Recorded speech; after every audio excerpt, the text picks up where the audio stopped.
अच्युताष्टकम्। अच्युतं केशवं रामनारायणं कृष्णदामोदरं वासुदेवं हरिं श्रीधरं माधवं गोपिकावल्लभं जानकीनायकं रामचन्द्रं भजे। अच्युतं केशवं सत्यभामाधवं माधवं श्रीधरं राधिकाराधितम् इन्दिरामन्दिरं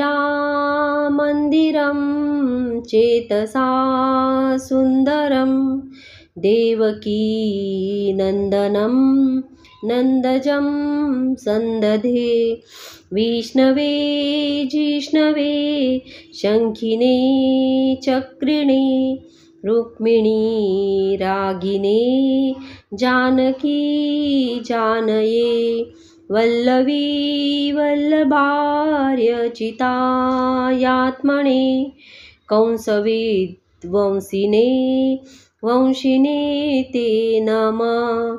कृष्ण गोविंद हे रामनारायण श्रीपते वासुदेवाजित श्रीनिधे अच्युतानंद हे माधवाधोक्षज द्वारकानायक द्रौपदी रक्षक राक्षसक्षोभितः सीतया शोभितो दण्डकारण्यभू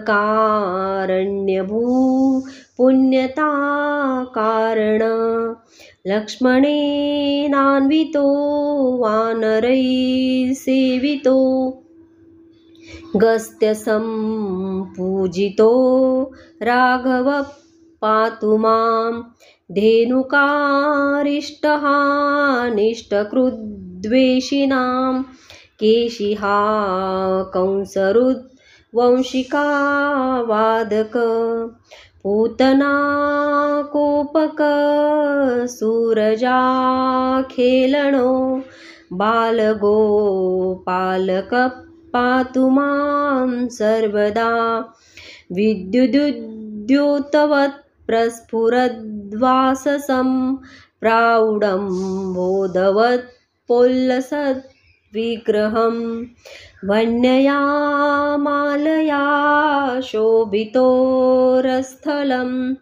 लोहिताङ्घ्रिद्वयं वारिजाक्षं भजे कुञ्चितैकुन्तलैर्भ्राजमानाननं रत्नमौलिं लसत्कुण्डलं गण्डयो हारकेयूरकं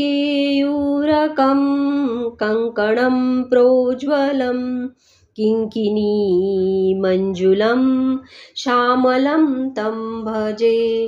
अच्युतस्याष्टकं य पठेदिष्टदं प्रेमतः प्रत्यहं पुरुषः सस्पृहं वृत्ततः सुन्दरं वेद्यविश्वम्भरं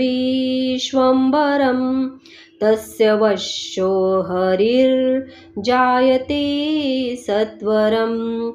अच्युतं केशवं रामनारायणं कृष्णदामोदरं वासुदेवं हरिं श्रीधरं माधवं गोपिकावल्लभं